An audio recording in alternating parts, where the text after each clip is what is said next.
Hey folks, Hirsh Jain here, Director of Market Intelligence at Verdant Strategies, where we focus on financial services for the cannabis industry. Today I want to talk about one of the most fascinating, maybe one of the most confusing cannabis markets in the country right now, Minnesota. In May, Minnesota will mark the 3-year anniversary of legalizing adult use cannabis, which it did way back in the spring of 2023. Now is a good moment for all of us to take stock of where this market is today, where it has fallen short, and where it might be headed. If you remember, Minnesota was one of the most anticipated cannabis markets in the country when it legalized 3 years ago. And for good reason. From the start, Minnesota had a list of advantages that few other states could match. First, Minnesota made a bold decision that set it apart from many other legal states. It did not allow local control. Instead, the law required that every city with 12,500 or more residents allow at least one dispensary. That meant robust retail access, not the patchwork of bans and moratoriums that have crippled cannabis markets elsewhere. Second, Minnesota is surrounded by 4 prohibition states, South Dakota, North Dakota, Wisconsin, and Iowa, that nobody expects to legalize cannabis anytime soon. That geography positioned Minnesota to pull in significant foot traffic for years from millions of consumers across the upper Midwest who simply had no legal option at home.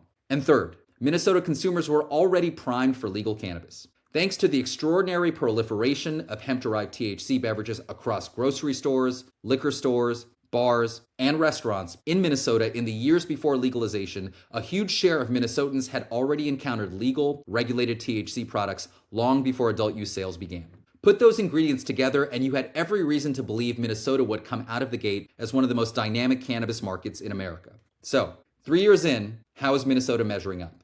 I'll be honest, so far at least, Minnesota has fallen short of the enormous promise its market held. Adult use sales only launched in September 2025, well over 2 years after legalization, and the rollout of the supply chain after that has been deeply uneven. Today, Minnesota has more than 100 dispensaries open, which is a real achievement. But when you walk through the doors of those dispensaries, many of them have limited product to sell.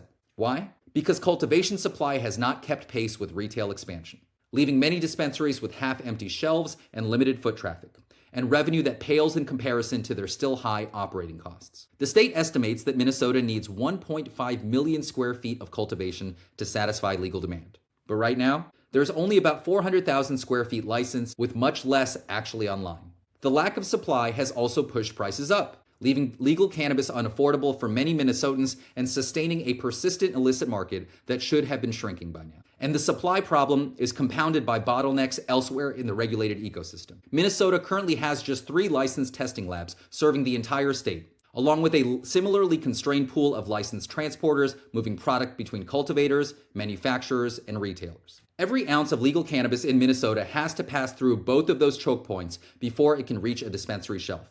When testing capacity is thin, product sits in limbo for weeks waiting for results. When transporter capacity is thin, even tested product can't get onto dispensary shelves. So the supply chain in Minnesota right now is precarious and unbalanced. And the result has been predictable: longer lead times, higher costs, and more pressure on a legal market that is already struggling to compete with an illicit one. In some ways, this is the mirror image of New York's bungled market rollout.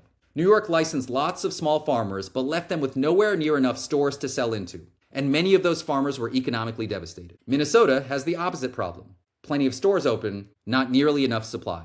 But the outcome is the same. Small operators, social equity applicants, and independent retailers, the very people the law was designed to empower, are the ones getting squeezed. And it's not just supply that's keeping prices high. Minnesota initially set its cannabis tax at a relatively modest 10%, a smart, competitive rate designed to give the legal market a real fighting chance against the illicit one. But before legal sales even started, the state raised the tax rate to 15%, a meaningful jump for a young market still finding its feet, and one that only deepens the affordability problem. It's yet another example of a cannabis program that was big on self-congratulatory social equity rhetoric, but whose rollout has ended up hurting many of the people it was designed to help. It brings to mind a famous quote from the economist Milton Friedman: "One of the great mistakes is to judge policies and programs by their intentions rather than their results." Minnesota's results, so far, are not yet matching its intentions. And we should be honest about that. But here's the thing. There is still a lot to be excited about in Minnesota, if you look closely. Let's start with one success that deserves real celebration. Youth use is down. According to data released by the Minnesota Department of Health, underage use in Minnesota has declined sharply in the years following adult use legalization. and the percentage of 8th, 9th, and 11th graders who used cannabis in the past 12 months has fallen by more than half since 2013. That is an enormous deal. There is no shortage of so-called public health nonprofits out there whose funding depends on propagating the public fiction that cannabis legalization drives up youth use. Funding that conveniently allows their CEOs to take home close to $200,000 a year. What a racket. But Minnesota is showing, yet again, and with hard data, that a well-regulated adult use market leads to declines in youth consumption. And alongside those declines in youth use, the market itself is growing. Minnesota did $23 million in sales in March 2026, up almost 40% from October 2025, the first full month of adult use sales. That is real steady growth in just 5 months of operation. And with 100 dispensaries already open today, Minnesota is on track to have almost 200 dispensaries operating by the end of 2026. Here, Minnesota deserves real credit. Its retail approach has been thoughtful, unlike states like New Jersey, which legalized 6 years ago, and California, which legalized 10 years ago. In both of those states, local control has meant widespread municipal retail bans. Residents of those cities have nowhere that they can buy legal cannabis. It's a major reason why those markets have never come close to reaching their full potential.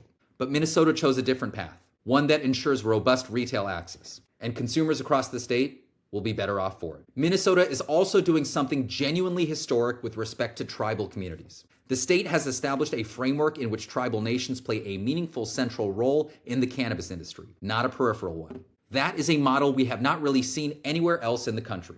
Just as it did with hemp beverages, Minnesota is experimenting boldly. This is precisely what the Supreme Court Justice Louis Brandeis had in mind when he described states as laboratories of democracy, the great virtue of the American federalist system. Minnesota is running an experiment, and the rest of the country is watching. Minnesota even allows cities to own and operate dispensaries, sort of like a municipal liquor store. Almost a dozen cities in Minnesota have indicated they intend to open a dispensary, often in partnership with a private operator. At least 2 city-run stores will open this year, and we'll see how that experiment works out. But back to hemp beverages. The fact that Target, a mainstream retail giant, headquartered in Minneapolis, now plans to carry hemp-derived THC beverages in all 72 of its Minnesota stores is revolutionary. We all know that the future of the hemp beverage category at the federal level remains uncertain. But no matter what, it was Minnesota, more than any other state, that showed the country that hemp beverages, through widespread adoption, have the power to destigmatize THC, to bring an entirely new audience in a familiar form factor alongside the beer and seltzers they already buy. Minnesota also deserves credit for its forward-looking approach to cannabis events. Within a week of the adult use launch in September 2025, Minnesota was already allowing licensed sales at cannabis events. This may not sound like a big deal, but it took California years to get comfortable with this. It took Minnesota only a week, and as it turns out, the sky did not fall. That is the kind of policy choice that normalizes cannabis as part of mainstream civic life and leads other states to follow suit. So where does Minnesota go from here? Honestly, we'll have to see. The state is now doing $25 million in monthly sales, a $300 million annual run rate.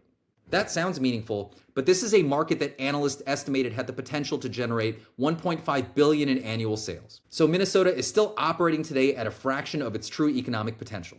It still has a lot to prove. But just as New York, after a frustratingly slow rollout, finally started to turn its market around in year 4 of its program, Minnesota has every chance to do the same. In year 4, starting this month, Minnesota could finally start to reach its potential. The single most important variable will be supply. If Minnesota can bring new cultivation capacity online fast enough over the next year to feed its rapidly growing number of retail stores, this market will really start to take off. It won't be easy. Cultivators are navigating lengthy local and state approval processes, and even once a facility is approved, plants need time to grow before harvest. There is no shortcut. But the faster this happens, the more robust the Minnesota market will be. For consumers, for small operators, for social equity retailers, and for the legitimacy of the legal market over the illicit one. And the same urgency applies to less visible parts of the supply chain, such as testing labs and transporters. Minnesota needs to license more of both, because without relieving those checkpoints, even new cultivation supply will get stuck before it reaches consumers and the dispensaries that need it. So to wrap this all up, Minnesota has not yet reached its potential. 3 long years after legalization, because of many unforced errors by Minnesota policymakers, supply is still constrained, prices are too high, and the illicit market has proven more stubborn than it should be. There's no denying any of that. But to its credit, Minnesota is also a market doing things that no other state is doing. We see a commitment to retail access in every corner of the state, meaningful tribal participation, bold experimentation with hemp beverages, forward-looking rules around cannabis events, a consumer base that remains primed and ready to engage. The ingredients are all there. The question is whether Minnesota can solve its challenges, finish building what it started, and become one of the most exciting cannabis markets in the country, as we all hoped it might be. I, for one, remain cautiously optimistic. I'll be watching Minnesota closely. You should be too.